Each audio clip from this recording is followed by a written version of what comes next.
Today we continue on with our discussion of Volume 5. We hope you're ready. So now we're on to chapter 21, which is called Opening the Gate. And, well, it's quite implied that this is talking about the expedition that the Survey Corps was planning to go on that's gonna test Aaron's abilities and therefore dictate whether Aaron's going to live or not. So, Yep. no pressure, right? Hey man, your life depends on this, literally. Yeah. We kind of get like a change of scenery. We step away a bit from Aaron and Levi and stuff to what we can assume is the training barracks, basically where, Aaron and his friends were all training, I'm assuming. Yeah. So the news of the Titan test subjects being killed basically has reached Aaron's friends. And when we open up this chapter, we see that everyone's vertical maneuvering gear is being examined to see if anyone's been using it unauthorized. Yeah.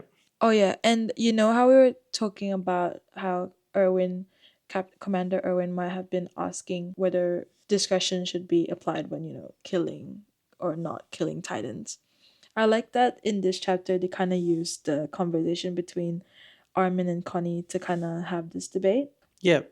Like on one hand, Connie, like after seeing like the aftermath of war, he doesn't really want to see a Titan anymore.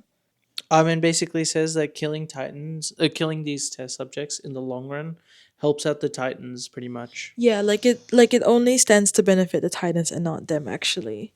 Do we satisfy like our sense of justice by killing off these Titans, or should we like actually use this to our advantage?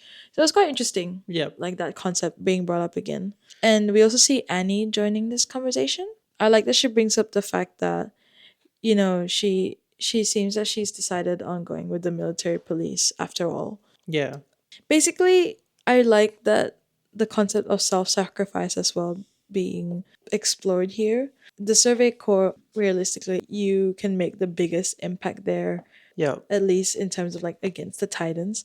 But at the same time, not everyone is like signing up to the military to sacrifice for people who they don't even know. Like, does that make Yeah. sense? Like, they're not, nobody's, Yeah. like, they're not all that patriotic. Yeah. Like, end of the day, again, these are teenagers. They're being asked to give up their lives for the cause. It's quite realistic. I'm just thinking back to the start of the chapter. I find it really interesting that the soldiers are kind of checking the gear shafts to see which have been replaced. Can you confirm that's what they say in your translation? Yes, my translation also says that it's the shaft. I'm not super sure why. Maybe the only reason why they figured out it was vertical maneuvering gear is because something broke. So that's what I assume. It was like something broke and then I just think, wouldn't it make more sense if they kind of had like a regulation on the gas being used for the maneuvering instead of the shaft? Because like shafts typically don't degenerate or have that much use. Sorry, they don't show much wear and tear. I'm not super sure. The only thing I can think of why it's not gas is because people would have used it to different amounts. It can't mean anything. That's true, but I feel like a shaft's such a weird thing to check. It almost has like this kind of vibe of like, because this is the military police that's doing the checking, which is the king's right hand. Yeah. And it almost, to me, I read it as them kind of half-assing it, like they're just doing a visual check and like leaving it be. Yeah, and if that's the case, then it may be because they already know deep down who did it, which is them. Yeah. Yeah, exactly. Like, what if it's like an internal ploy and they're just like, It's more like a formality. when they check, yeah, exactly. Like they don't even open up Sasha's vertical maneuvering gear in any way to check for anything. Yeah. After we have Armin, Connie, and Annie talking, we cut to Commander Irwin addressing all the trainees, and he acknowledges that the Titan attack must have been like this really big eye opener for these newbies who have to come to terms with their abilities slash inabilities and basically their limitations as these tiny people against Titans, and also like young people as well, like just not experienced. Interestingly enough, he speaks about Aaron, like the fact that Aaron's plan in all of this, like it does exist and they are acting on it, and how the Yeah. Survey Corps plan to get to Aaron's family home to discover the secrets there. I don't know what to think about this, but I do have a bad feeling that with this information being made public, they might not find anything there. I'm like worried that they, Oh. as in like just for from like an author perspective. Right. Like they're putting so much emphasis on it. Yes, yes, like I know it's like the biggest lead they probably had ever, but just the fact that they've suddenly announced it and now everyone has an expectation, it will make for a really interesting plot direction if they don't find anything there. What if, okay, hear me out. This is like a really crazy theory, right? Mm. What if Grisha specifically almost like hypnotized Aaron to only remember the basement? Just as like a red herring. That's true because again, right? Like the only thing that we know about the basement has all come from like quote unquote Aaron's memories, which again are tampered Yeah. and are unreliable because of whatever treatment Grisha has. There might not have even have been a syringe. Like, you know how in like episode one we were kind of joking about like what if the basement's just like a really cool man cave? Like Grisha wanted to show us. What if like that's generally what it is, and Aaron's just kind of remembering that because okay, this is gonna sound really sad, but he just kind of wants to go back to a happier time. We know that he has a tendency to do that. Yeah. Like he regresses back to a happier time when like he's in his Titan form. So like, what if that's just his like kind of long term way of regressing back to it? Like, Yeah, like I know what you mean. Maybe because since he was a young kid, naturally Grisha didn't want him in that area, but now that it's like an unknown and he can't go back to it, it just kind of formulated in his mind as like there's something there that's yeah, worth like going back for. yeah, exactly. Is kind of melancholic It really in a is. way. And that's why I genuinely think there might not be anything there. But we'll have to see. I feel like if there's something there, if there is nothing there, either way, it'll be interesting. I don't know what's worse, if there's generally nothing there, or if by the time they get there, the basement's been destroyed as well. Yes, because this is Titan area now. This is Titan territory. Like, there's no Yeah, way. exactly. And it's been like what 7 years Yeah. of Titan occupation now. Yeah, so even So if they do find something there, like through all the rubble, it's quite unlikely. yeah. Wait, have they said what the plan is so far? Like, have they made that public? Yes, they were talking about like the route that they're gonna go to. Yeah, to begin with, they plan on first of all plugging up the area, then killing all the Titans, and then finally they'll be able to get to the basement. And while we're here, let me just continue a bit more. Again, Mm-hmm. Erwin's being weird How's that? because Armin's looking at him doing this speech, making this speech, Mm-hmm. and then Armin's like, what is he looking at? Because he glances at something or Yes. someone. Here's my theory, right? What if Irvin knows who killed the Titans? That's what I'm saying. Like, he probably thinks it's MPS. No, what I'm saying is, what if he knows exactly who did it, but he can't say anything, so he's kind of just looking at them to warn them? Like one of the recruits. Yes, Oh, and that's why. like a sleeper agent, sort of. So someone who's been told to undergo like the whole recruitment just to join the survey corps. Yeah, to be like a mole. That could make sense why like Erwin's suddenly like really suspicious, kind of like trying to encourage Aaron to like look at this a different way instead of like what's at face value. Yeah, because we know that they say, I think, in an earlier chapter that Irvin's kind of given free reign of the Survey Corps. Yeah, So obviously, if Owen's given free reign, the king's naturally gonna want to put tabs on him. that's true. Like from a political standpoint, it kind of makes sense to have at least someone who reports back to the king directly, or like to the MPS. That's true. It could be one of the recruits. And now I'm trying to figure out who it is. It's Aaron. No, it's not. It's that'd be really Respectfully, funny though. Aaron is not that smart. To be fair, Aaron is alibied by Hanj, so Yeah. I don't think I don't think Hodge would have let him out of his sight, out of her sight, to like quickly kill off her children and then come back. You know, I just realized Hanj telling Aaron everything about Sunny and Bean is like a mother telling people about her kids. It's like No. I did these experiments on my kids. I stabbed them through the heart. Oh my gosh, They tried to bite my head off. that is so terrifying, but also low key accurate. I feel like Hanj probably would be like that. To be fair. Literally though. You know what? Yeah, the theory that there was actually someone in the recruits who might have done it, or it also makes sense why he's suddenly like telling them plans up front to recruits Hmm. who aren't even joining on with the survey corps. Maybe so basically I think he has ulterior motives either way.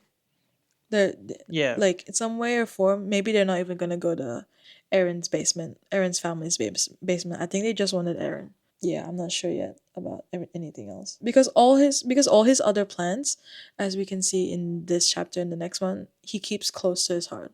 He does not even tell like the senior officers what they're doing. Yeah. So it doesn't make sense Yeah. for him to suddenly start blabbing about what they're gonna do. That's true. Also, another detail. I don't know if this is a detail or what that I kind of noticed. You know, when Irvin says like, if you don't want to die, you can leave now. Or what does he say exactly? Sorry. Yeah, I was also gonna mention, yeah, like him being very forward about, the dangers of signing on. It has to be like a real Yeah. calling, that kind of thing, right? Yeah. There's the scene of like the people leaving. Mikasa and Armin obviously don't have second thoughts. Like they've made up their mind they want to stay by their best friend, Yeah. Aaron. We see Jean having second thoughts. We see Sasha having second thoughts, and Connie. But for some reason, Rainer and Bertold don't really reconsider it. They're just like standing there, which is so weird because two people we know for sure that have like an exterior ulterior reason to stay in the survey corps, which is Armin and Mikasa, don't have any second thoughts. Yeah. So do Rainer and Bertolt have like a ulterior motive for staying on? Well, for Rainer and Bertolt, weren't they the ones who were like from another village, but also in like Wilmaria, and then they had to run away because the Titans were literally there. Yeah. Like what I'm trying to say is like Jean, Sasha, and Connie, they also tightens up close, right? And they're still kind of like you can see their thoughts of like how they're scared of being eaten alive and having to face Titans again.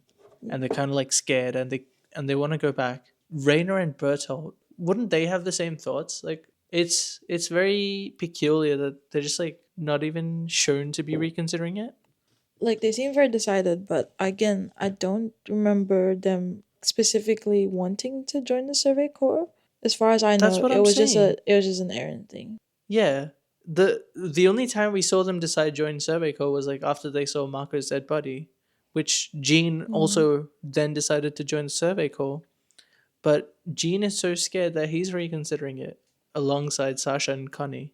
But yeah. these two aren't, which is just something I want to note. It's very suspicious, and so far, all the decisions that we've seen have kind, or like the choices that the authors made have been pretty specific. I reckon, About? just like design choices, um, and like small details. They've been really, really. It's not like just like oh, the author just did it that way at the time and then proceeded to forget about it. Mm, Like even the small details like the grape shot and the pomegranate. All I'm saying is there's a lot of attention to detail, like the naming of Mikasa, Aaron's name, and so on. the naming of Mikasa. Yeah, remember we discussed Mikasa's name, like the origin of Mikasa's name and Aaron's last name. Oh, okay, yeah, yeah, we did. Yeah, so just feels like a very weird thing to leave out Rainer and Bertolt for in like the reconsideration kind of thing. I don't know. Maybe I'm rambling too much. I think I get it. I think I get it. As the people are walking away, they're kind of just standing there, and it could pass Yeah, off as like fear, but also at the same time, it's like why they're not having any internal thoughts about it. yeah, because the other characters are It like scared. Yeah, it's just like I wouldn't have picked up on that Maybe it's just me. Oh well, we'll see. Maybe it was them who ended up being the mole or whatever. Yeah. Okay, so we see after Erwin's speech and he dismisses the rest of the recruits who do not want to join, we see a lot of people, a whole horde of people, leaving. And the recruits who do end up joining in Survey Corps are notably Mikasa, Armin, Connie, Sasha, Reiner, Hmm. is it Bertolt? Yep. Yep, Jean, Krista, and like two other people I can't remember. Yeah. Yeah, Bertolt Yes. and like that unnamed lady next to Krista. Yeah. The selfish one. Yeah, so basically like a total of 21 people. 9 plus 10.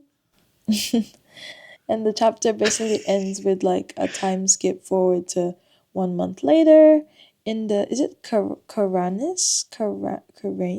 Yeah, Karanas. Karanis district. So where we can Hmm. see the Survey Corps, the military is basically raising the gate, riding out on horseback, and basically the new recruits are part of the 57th expedition in the Titan's domain, and that begins in the next chapter. What are our Mm. thoughts?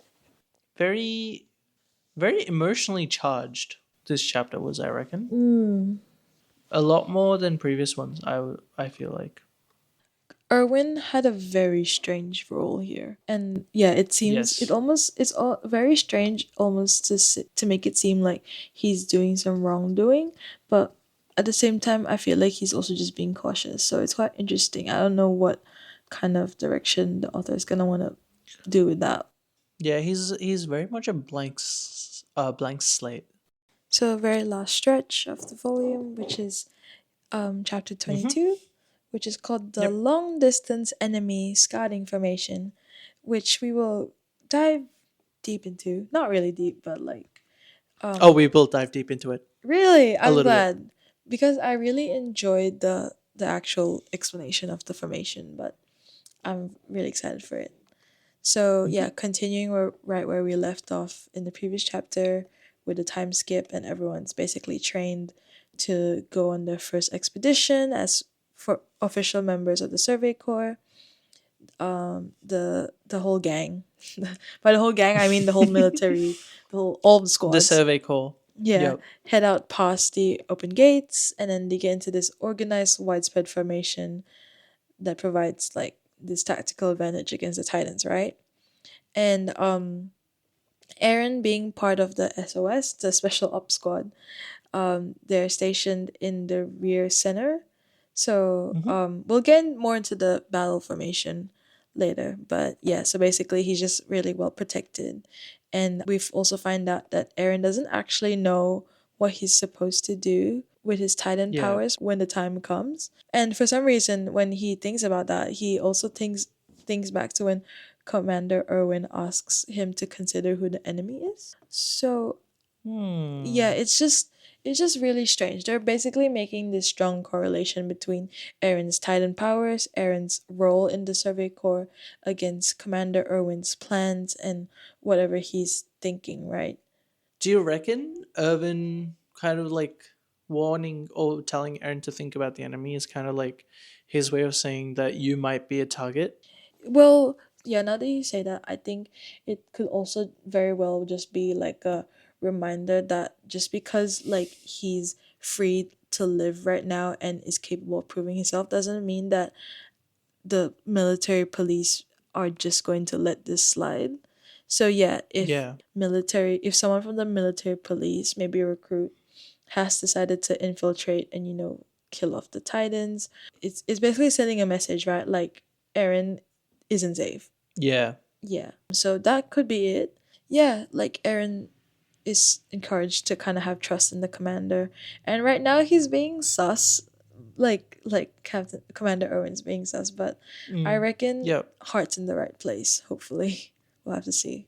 Yeah. He's not bold, so he doesn't seem to be evil, is all I'll say. Yeah, maybe that's why I trust him so much right now still, because he's not bold. Yeah. The bold prejudice is real. Yeah, literally. I'm sorry, bold people. I love you, ball um, people. Megamind, Mega Mind. That's so the minions, I love them. Oh, but you can't really say the minions are bald. They have hair on the top of their they head. have a little patch, man. That's like that They're barely going through counts. hair. They have a thinning hairline, but they have one. What else am I gonna say? Humpty Dumpty. Agent 47. Okay, fair. Uh, I don't know who else is really Voldemort. bald. I don't really like Voldemort though. Yeah, I don't like Voldemort either. Uh, One Punch Man. yeah, I like one. Yeah, One Punch One Man. Let's Punch go with Man. One Punch Man. I Yeah. love I love you Saitamas out there. But yeah, at this point, right, Aaron finally gets to see who ended up signing on with the Survey Corps. So we have a really cute little reunion with his friends. He sees Mikasa and Armin, and it's so cute that Mikasa's so protective of him. He's like, they did not do any invasive treatments on you, right, Aaron? Like it's so cute. I the version I have is like examining your body's every nook or putting you onto mental strain. Yeah, I love that Mikasa's first instinct was like they didn't torture you, right? Which I mean fair. It's very valid. Yeah, it's very cute. Considering there's a whole trial about how like one branch of the military literally wanted to do that. Like makes And sense. him getting beat up. Yeah. Yeah, that's true. And although Aaron believed Jean ended up with the military police, Aaron ends up seeing Jean and they have the conversation, and this is where Aaron finds out about Marco dying during the Titan invasion. But Yep. interestingly, they mentioned that one of the recruits. Oh no no! Interestingly, Jean mentions that Marco's vertical maneuvering gear was missing when he was Oh. found. So that leads me to think that someone stole it to use it to kill off Sonny and Bean. Mm. So I'm thinking Mhm. someone in Marco's squad, possibly. Foul play. Do we know who was in Marco's squad? I don't know, and I honestly can't be bothered to check.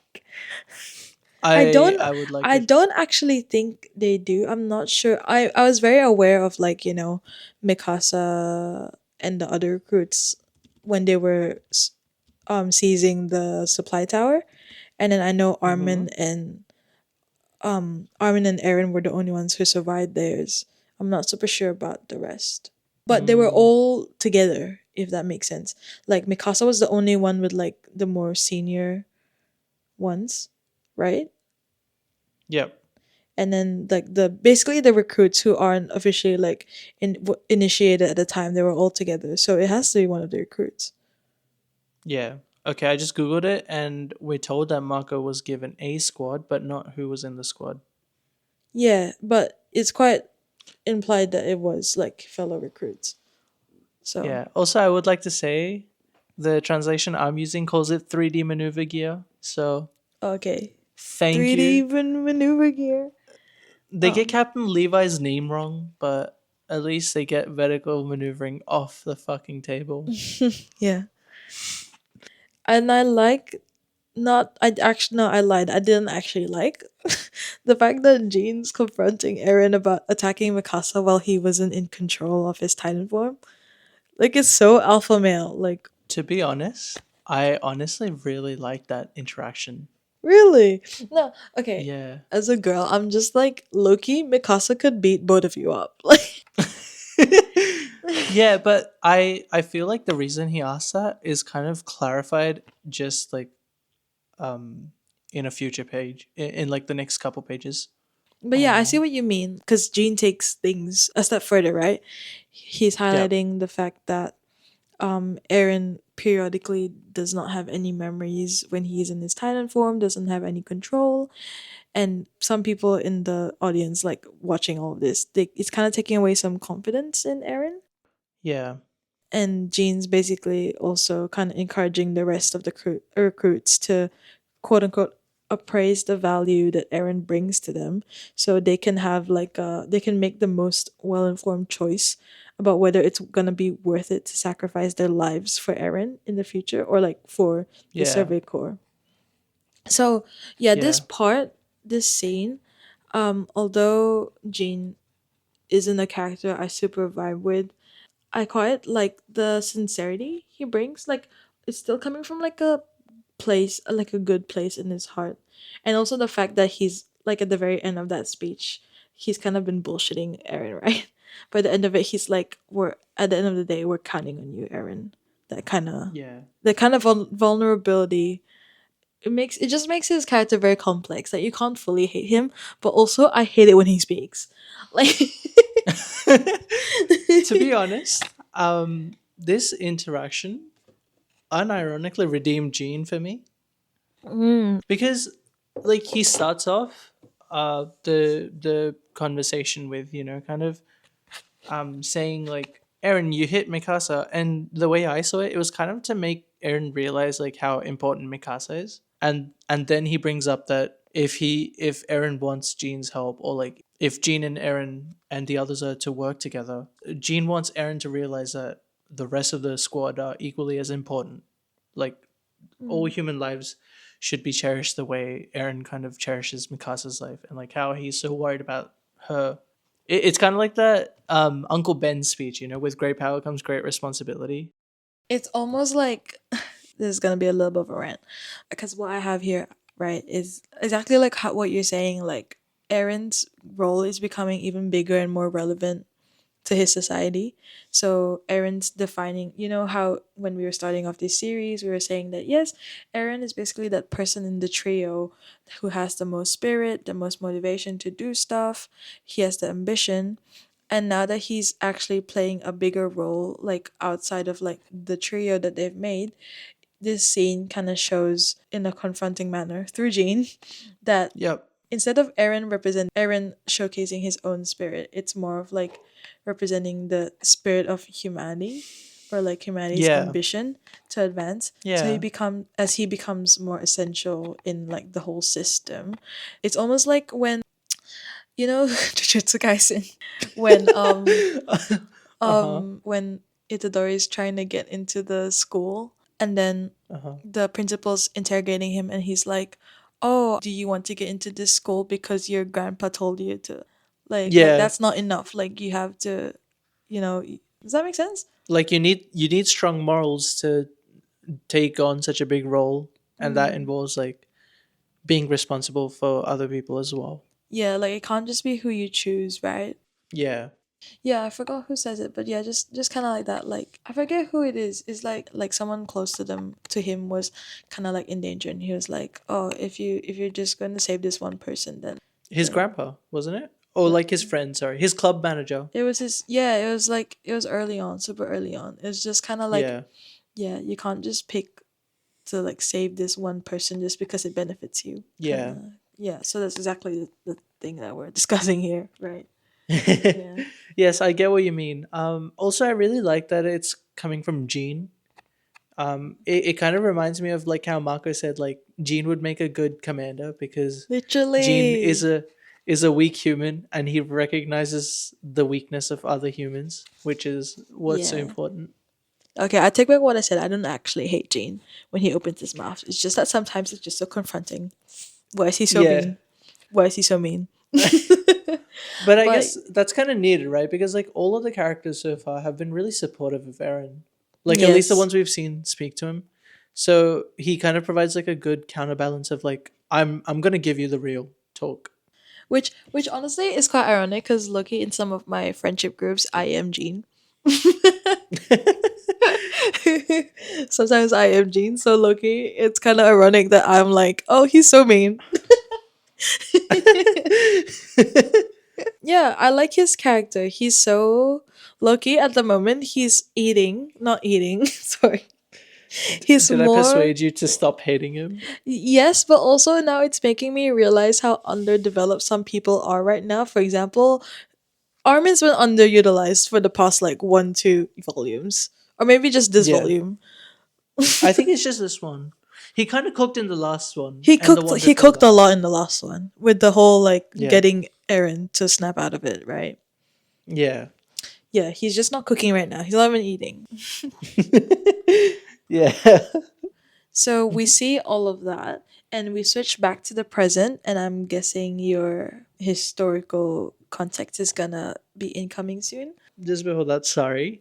Um, this single gene interaction took Gene out of the LVP section from the past volumes, and it's brought No him to a way. honorary. It's brought him to a honorary mentions. He's not my MVP. My MVP is still Hanji. Did I already mention mine? Yes, yes. Okay. We discussed that at the start. But yeah, Hanji as well. Um, yeah, so we switch back to the present where we learn more about, as the title of the chapter says, the long distance enemy scouting formation that all the Yeah, recruits had to familiarize themselves with before they join, like the yeah. expedition. So I'll just give a quick rundown of what it is, right? And then you can give me all the historical Okay. context you want. Yep, yep. It's a semicircular front guard. The front row are basically like senior officers, and they're all situated in a semicircle formation, and with every soldier equally spread out behind this front guard. Yep, So the front guard, or the soldiers on the very exterior of the formation, will be the ones to make first contact with the titans, clearly, right, as they spread out. yep, And if that happens, they fire a red flare, and then all the soldiers in the vicinity who see this flare have to do the same, so that it creates like this reaction chain of events that yep, allows for the flares lining up to reach Commander Irwin, who's right smack in the middle. So yep, he gets a general sense of where the Titan is and is able to redirect them using green flares by shooting those green flares in the new direction of movement for the team, and then everyone who sees that has to shoot flares in the same direction so that everyone knows they're redirecting. Making sense? yep. Yes. Yep. And yeah, honestly, I was quite curious but like before this volume, I was very curious about how the Survey Corps were carrying out the expeditions, considering it's a more analog environment. Yeah. No Like there's no GPS, communications. no Google Maps, like just There's no Siri. How am I meant to call someone on the horse? literally, like there's no like what's that? Is it Waze? Yeah. Yeah, No like ways to tell you the speed limit. yeah, literally, like there's nothing. It's just these little flares, which fair enough, it actually is working. Seems to be working very well. Yeah. And yeah, it's basically just the simple system the Survey Corps uses to avoid normal titans. Emphasis on normal. We'll discuss Mm. the rest later if you want to talk about Yeah. your stuff now. Yes, I've been dying to get into this actually. Um Yippee! so I looked at the shape, right? And I was very curious how much this shape is used. And I Yeah. will tell you, I went to the depths of military formations Really? to the point where I was looking at actual battle maps drawn up by Whoa. commanders to find out like how realistic this was. Like globally, or are we talking like country specific? S- because we've already kind of established roughly the time period of the manga, I would say. I Hmm. was actually looking specifically at the 1800s in the Napoleonic era. Yeah. Sorry, the Napoleonic ages. So I was kind of focused more around Europe because, as I said before, like all the names seem to be very Germanic. Yeah. Like Aaron, Yeager, Raina, and all that. Um, Mm. so this is an actual formation used by military. Oh. And so I'm not sure if you know this, but basically, military troops that are on horseback are referred to as cavalry. Yeah. Okay. And this shape is exclusive to cavalry formations in war. Really? Yes, and Interesting. it was mainly used to approach enemy armies. It's called the cavalry or the flying wedge. And the idea is that basically it's kind of like an arrowhead. So the further out cavalry will kind of confront any troops that are trying to circle around and flank while the core troop keeps traveling forward. Yeah. Yeah, and so I was looking Cool. at like what kind of troops would actually use this formation apart from just cavalry. This kind of formation was reserved for specific roles apart from cavalry, such as riflemen and light infantry. And would you like to guess what light infantry are also referred to as? What? Yeagers. Yes. No way. Um. Yeagers? So, yeah, and you know what's even more interesting? So, What? Jaegers are a kind of light infantry who Hmm. specialize in, get this, combat over rough terrain. What? That's what I'm saying. That's what I'm saying. That's intentional. That's intentional then. Yeah. So obviously we last talked about Jaeger, that Jaeger means to hunt or like a hunter.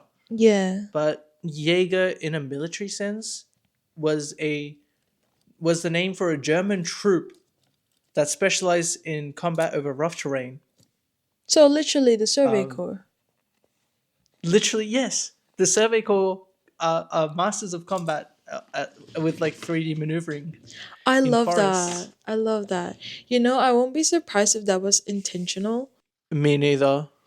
It makes sense. Like first few volumes, it's kind of setting up for Aaron to come out as this hunter, like because he becomes the predator instead of the prey, right? He becomes this Yep. titan, and then as he actually rises up in the world, like he has this official role as this part of the Survey Corps, and he's actually being involved now to have that additional meaning. It's quite special. That's really cool, actually. It's almost like it's always been destined. Right? Like it was like he was born into this almost. Loki, it's kind of funny now because it means that he's like a smith or a baker. Yeah. That's genuinely so cool. Like cannot like I'm convinced that cannot be a coincidence.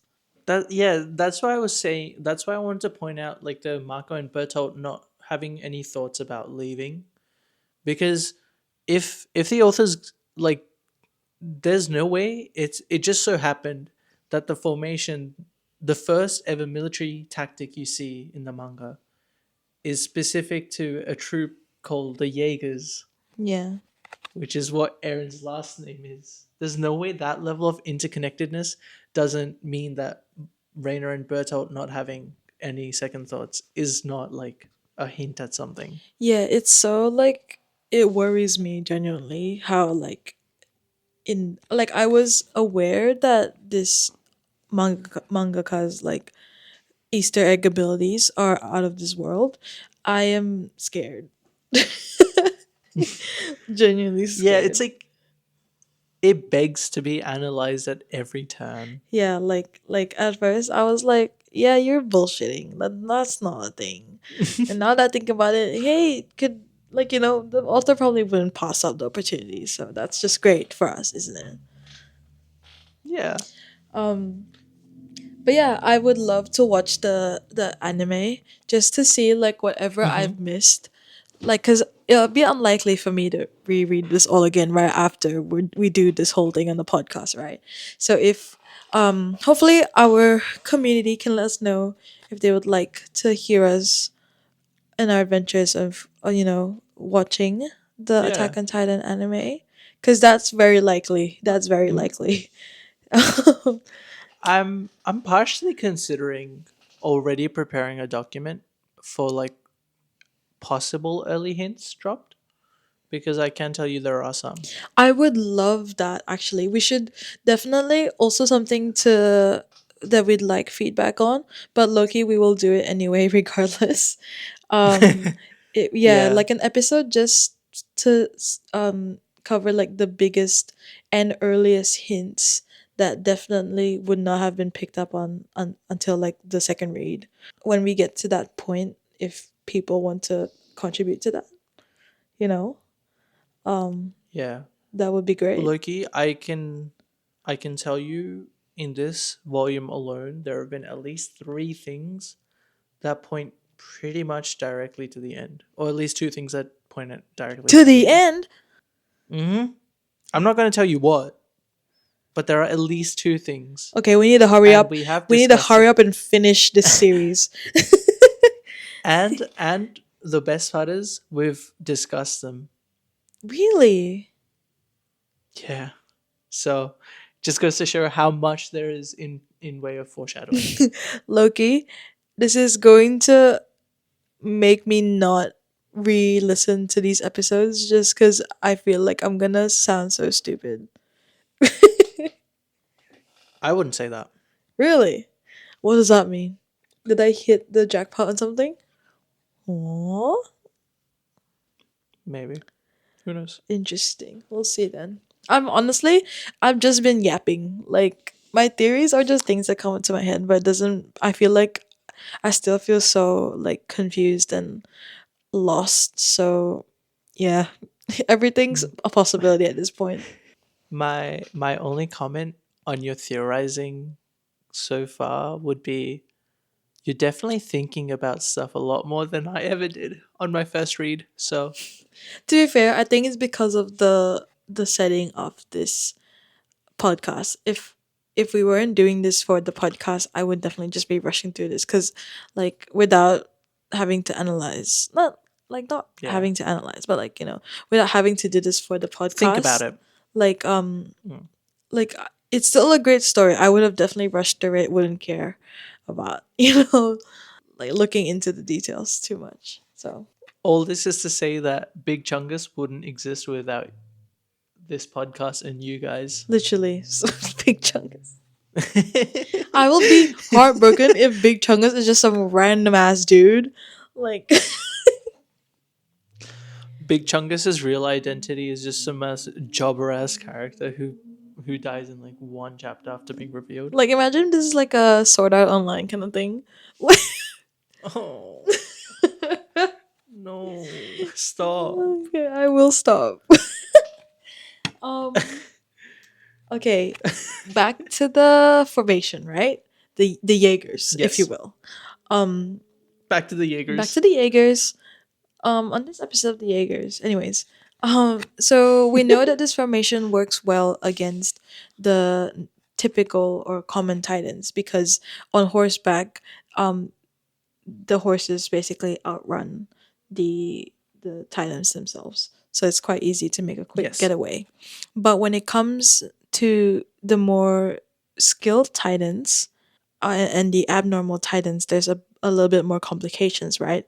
Because maybe these titans are more adept with their speed, so running them is not a possibility, or perhaps like just by chance, like the titans weren't detected early enough to actually like redirect the different squads. Yeah. So we see examples of this through Sasha, who despite not being part of like the outer flank, has a close call with this Titan that just comes out of nowhere and is rescued by some Mm. senior officers, and how in a different scenario, Armin actually sees like a black flare being shot, which signals the presence of a Titan that's basically ignoring the outer flank and charging towards the center. Yeah, it's basically like Yes. ignoring the formation entirely and is planning to, disrupt the whole system, which is of course not ideal because Erwin's right in the middle of it Mm. and the commander is kind of the brain. The Yeah, key. he's kind of like the person organizing the movement and direction. Commander Irvin's the key to the basement known as the survey corps. Literally. Commander Erwin, man. The more experienced and senior officers take care of dispatching this titan. They do it really Mm. skillfully by cutting into the foot, and then which causes them to trip, I think, something like that, and Yeah. basically just attacking the weak spot in the back of the neck as usual. Can I just say sorry, can I just say this the Titan that came chasing to like the center, why is it so cheeked up as it's dying? Uh, can't Like, a can't excuse you. can't a person be like have body tea like as they die? Like, oh my gosh, What is wow, that that? is really cheeked up. That's That's what I'm like proper saying. arch and everything. Yeah, that's what. Look at this. This is how it's This died. is me if I was a titan. I'd be Like I'll be a diva in In death? yeah, I'd be a diva. Okay, like Okay. yeah, slay. Interesting way to die, but alright. It's literally got its face down, ass up. Yeah, it's just serving. So after they dispatch this Titan, right? They immediately notice right after that there's another potential, like black flare for Titan, right? Because there's a Yep. possible 14-meter tall Titan that's approaching from a long distance. So they're kind of discussing Yep. like, oh, this is really unlucky. We're gonna have to take care of it as well once again. But as they're thinking, while they're in the process of using their brains, the Titan somehow catches up to them already, like way too quickly, and the officers like instinctively go to attack, but the this Titan actually deflects them. So Mm. Armin's still in this And scenario, really brutally. right? Like The just deflection is so brutal. yeah, Jesus like Christ. genuine, just like snatch and like throw. Yeah. And Armin's actually still in this scenario, right? And he's fleeing the scene with a Titan on his heels, and he's realizing that this Titan is not like any of the other ones they've encountered. This is connected to Big Chungus, capable of Mm. intelligence. This is like a scary Titan.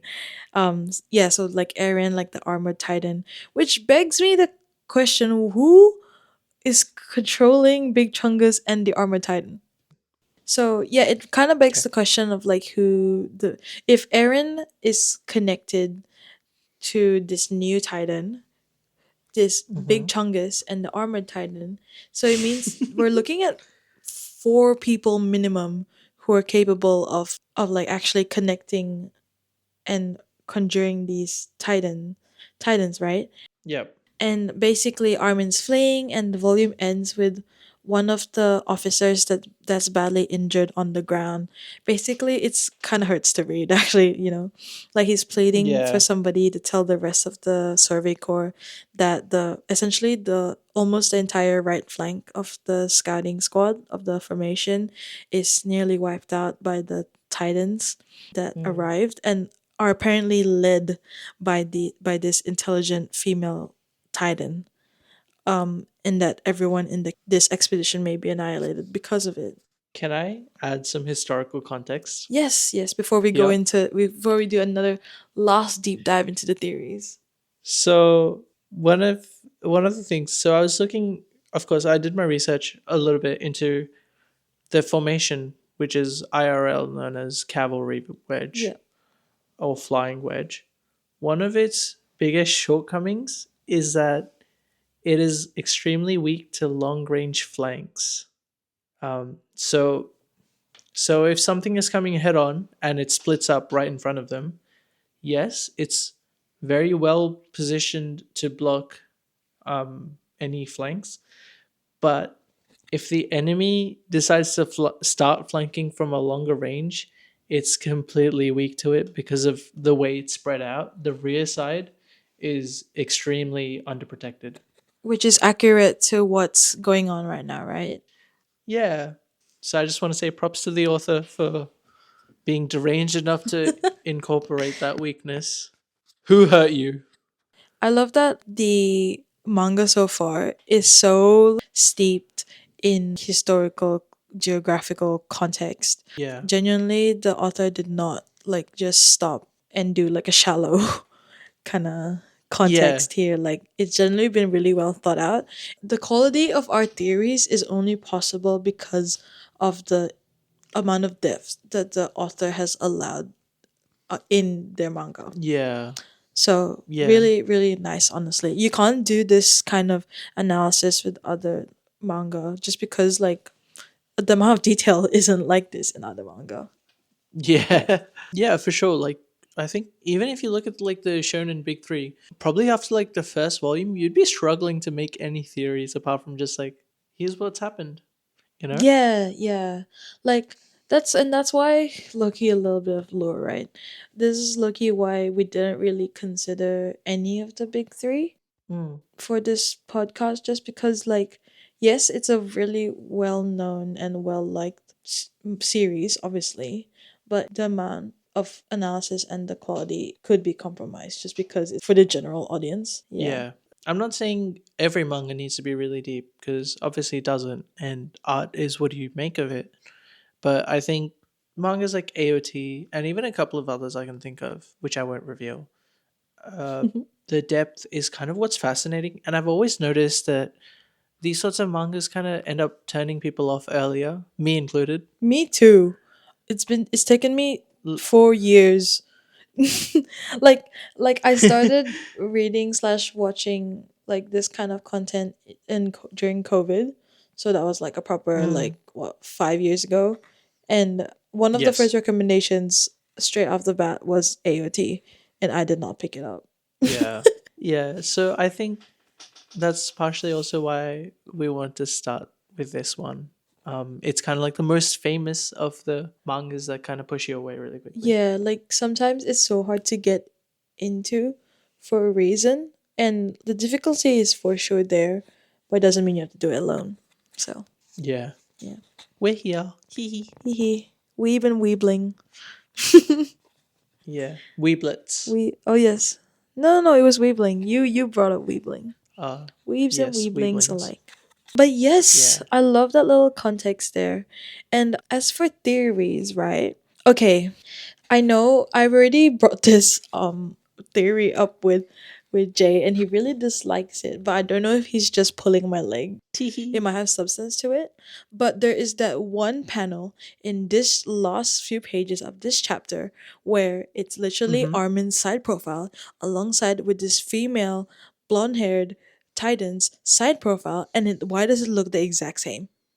What if it's what if Armin's a woman? No. Is that what you're getting at? I'm Is that not what you're trying to getting at? get that Armin's a woman. I'm trying to say that maybe since biology doesn't matter to Titans, maybe Okay. physicalness isn't either. We know that this Titan is fast, but we don't know what Mm-hmm. else is special about it. So honestly, it's we can leave it up to interpretation. And and and this theory is based on the idea that maybe there is some kind of time anomaly going on here, because why do they look so similar but they can't be in two places at once? Okay, now you can speak. Can I just can I just say, before we continue this conversation, I would like to christen this Titan as Blondie Bully. Blondie bully? Yeah. The blonde bully. Okay, Blondie. I'll take We'll that. just call it I Blondie. still think Big it's Blondie. Big Blondie. Big Blondie, Big Um, Chungus. okay. Yeah, Big Blondie. Look, I would just like to say, because you mentioned the Titan side profile, there is one character in a previous chapter I mentioned, looked a lot like Armin, is a woman, has blonde hair, Is that hasn't been seen. is it that one recruit? No, Petra. I'm saying Petra. The Oh, woman. oh, She looks like Armin. She has the same haircut. She you're knows about the you're plans. right. Petra hasn't been shown in this. Oh, it's the one That's with what I'm the saying. Oruo. Whoa. Yep. Oh, hey, actually, speaking of Oro, I wanted to mention this earlier. Oro is my LVP, but not in a mean way. He's just really funny because he keeps biting his tongue like a dumb bitch. Yeah, he keeps like yapping while he's on the horse.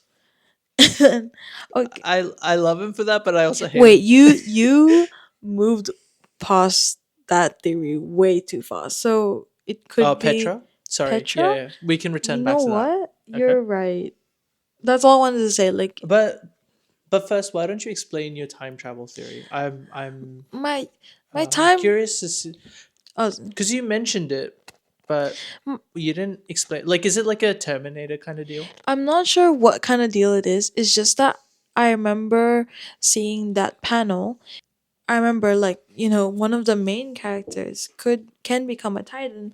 Plus the fact, one of the things that you slash we fixated a lot about in that first volume when it was world building was that when they were showing the years, the fonts and the stuff looked really different. So I'm thinking Hmm. maybe we're looking at a multiverse kind of thing. Quite, it's for really far Okay. fetched, but just kind of like a maybe Titans are like from a different time or something like that. Yeah, I'm really not sure. It doesn't really hold that much water. It's just that they're too Okay. similar. But I know this Titan has boobies, so I don't know. Can I bring a sort of counterpoint slash supporting point to Okay. your theory? Okay, this is just me being a conspiracy theorist anyway, so okay. Aaron, as a human, has medium length hair, right? Yes. His Titan has long hair. Yeah. This So, Titan what has I'm trying to longer say hair. is, what I'm saying Oh. is that just because Oh. the physical feature matches, it might not be the same person. But that also goes to support because the Titan obviously has breasts, which Armin does not. So it could You also still be never know. Armin. We don't judge here. What if Exactly. But what I'm saying is that you can't just say it kind of takes away some strength from your theory that it's Armin from the future, considering if it's a human becoming a Titan, Aaron's Titan form does not represent his human form in any way. So keep that in mind before you make any accusations. Yeah, that's true. It's just Um, that it would be kind of cool if Armin had an actual bigger role in this volume. I'll be back. Get to the chopper. I think when I first read this part and I thought about it a bit, I personally guessed Petra. Really? Just because, as you said, the hair and the fact that she's a woman. Mm. Um, so, as far as we're aware, Titans are consistent with the human versions, like gender. I was thinking Um, about that one recruit. which one? Um, the one who offered water to Sasha. Can't remember her name now. But then, but then she has black hair. No, no, no. That was the mean one. You know how they're a duo? Oh, are you talking about Krista? Mm. Interesting. But isn't she part of the squad? We haven't seen her though. I think. I don't think I've seen her in the. Yeah, yeah, but they mentioned at the start all the trainees will be joining. So she's here. I have one last theory for the audience, for the jury. Okay, please share. Okay, so we've already kind of touched on the fact that it's really likely that all the intelligent titans are human Mm. or have human connection to them. And Mm-hmm. I think it's just worth it to point out that Armin is acknowledging that. And I think he's the first one to do so in Yeah, this so far. And it's only at the end of this volume that it happens. But I feel like, at least for us, as like the reader, we have already made that connection. So yeah, I'm quite interested to see if he survives, which I hope he does. If he like relays this information, I don't know if this was like general knowledge because he suddenly just blurted it out that like he acknowledges that an intelligent titan it must be controlled by a human. yeah. Like Like how is he so confident about it? Because so far we've only seen one confirmation. yeah, exactly. Like it doesn't make sense to suddenly liken Big Chungus to having a human counterpart, or else we'd suddenly Yeah. all be looking for humans that could become titans. You know. So Okay, but what if maybe that's what the author wants us to do? what do you mean? What if the author, by having Armin tell us that, it's a human clad in Titan's flesh, that's what the author wants us to do? Like, look at who Big Chungus possibly could be if there is a human controlling it. Yeah, that could be a possibility. I'm just saying that we've already kind of made that connection and they're only now doing that.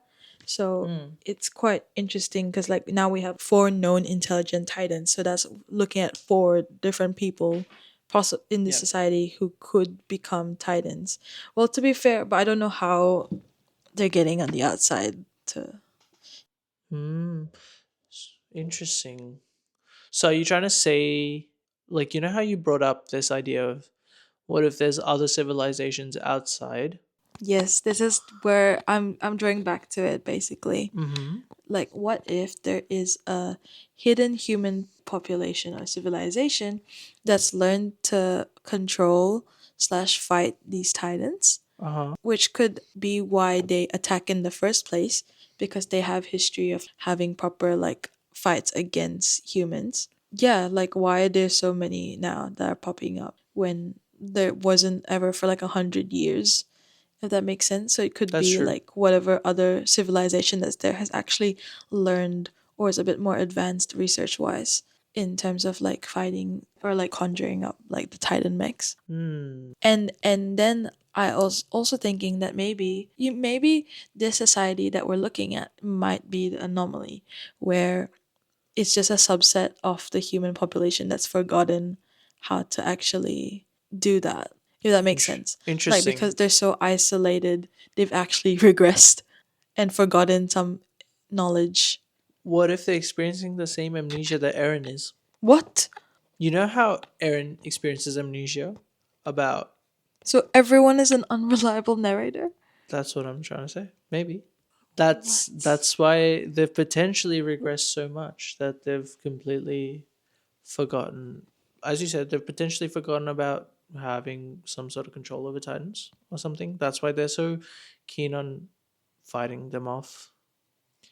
And that's possibly why the government, Loki, has somewhat been a bit too easily accepting of Eren becoming a Titan. Because there's been like history before. Yeah, so it's like the instincts telling them. Yeah, it could also be like a deal where it's like maybe in before the 100 years ago, blah blah. Maybe there was only a specific proportion of the population Mm. that is capable of doing what Aaron does. And it just so happens that in this society with the three walls, it was only maybe like Aaron's ancestry, if that makes sense. Yeah. Yeah. Also, I just wanted to kind of bring this up. I just realized every time we've seen the number 107 being mentioned, it's been in like the modern quote unquote modern year, right? Where Aaron's like part of the Yeah. trainee or the survey corps. Yeah, but whenever they show actual years, like not like let's look back at history kind of thing, is always like 800. What I'm trying to say is that there's a 700-year gap. But that also kind of begs the question like what was the reason for leaving society alone for 100 years just to come back and start doing all this? Hmm. So I guess we'll never know. You know, um, this is just like off the on the fly thinking. What if the society Aaron's a part of was banished for a century by possibly the other civilization you were talking about? So what you're trying to say is that the reason why there's exclusion and isolation in the first place is because it's a punishment. Yeah, and probably the people who punished this quote unquote remainder of humanity was like with the thought that, oh, in 100 years they're going to be wiped out. Is this your long-winded way of saying that this society is just Australia? Yes, it's all Australia. Everything wants to It's kill it. all Australia? Yeah, Is this Australia? And then like the outer walls is like what, WA? yeah, yeah, yep, And that's the end of volume 5. yeah. A big one. A big chungus, if you will. The biggest, chunkiest of them all. Literally. One Yeah. might even say the biggest and the chunkiest of them all. Yeah, big chunk, a chunky one. Big Mm. chunk. What are our thoughts? My thoughts. Why don't you get us started on thoughts? I I really really enjoyed the possibilities that came with this volume. There's so much answered and so much left unanswered. I feel like those kind of volumes always go a long way into like, keeping people interested and setting up platforms for whatever's next. Mm. So really excited for the next. I'm genuinely like itching to to read the next one. I've actually already read, like I was literally telling Jay a while ago that I've already read the first few pages, and from the get Just go it's insane. It's insane. So yeah, so excited to discuss that soon. Yeah. How about you? I would just like to admit I read the next 30 or so volumes actually because I finished the manga. I'm sorry. That's I read a bit ahead. My bad. Anyways, my thoughts are I really I think this volume really brings out like it kind of highlights the attention to detail the author gives because as I said like yeah it was cool that Aaron's name or like last name had like a little bit of an extra meaning and Mikasa's last name had potential meaning but with kind of like this military strategy they used being specifically for Jaeger troops or I think they call like Jaeger Truppen or something which they are German by the way the Jaeger troops are German troops specifically. So I think this volume it's very cool. It's the same kind of cool as volume two, with like the grape shot bullets and the pomegranates, which I find really funny. So and also yeah, I like how much suspense there is. With Commander Irvin being like this morally gray character, or there's like you don't know if you can trust Commander Irvin yet. But also mm, it kind of makes you question, can you trust Armin? Because Armin kind of like really quickly says, it's a human piloting this Titan. But as far as we mm. know, Armin only knows of one other Titan who behaves this way and is piloted by a human. He's clearly a smart guy. So is he basing his whole theory off of just Eren? Or does he know more? If this is a self-report, that's actually insane. That's what I'm saying, right? Like it's got so much suspense and I enjoy the suspense for sure. Me too. But yeah, that's chapters 19 to 22 plus side story. Yep. That's volume 5 done and dusted. Want to talk about volume 6? Yeah, so volume 6 next week will be chapters 23 to 26 inclusive. Hopefully we'll learn more about Blonde Bully, Big Blondie. Big Blondie. I like that. Big Blondie and Big Chungus. Yeah. What would you call the armored titan then? Small Chungus. Small Chungus. Okay, fair enough. I hope that there are more answers than questions, but I guess more questions than answers is infinitely more fun for the theory crafting. Yeah, I can't wait to pull out all my red string and all my theories for you guys Yeah. to hear. Honestly, Yeah. at one point I would just absolutely love to have like a cork board with like pictures and actual red string. Just as Yeah. a little memento of every manga we finish, but maybe something for the future. Yeah, for sure. Hope you enjoyed this episode of the Shinsōban. Yeah, we'll see you in the next one. Goodbye. Bye.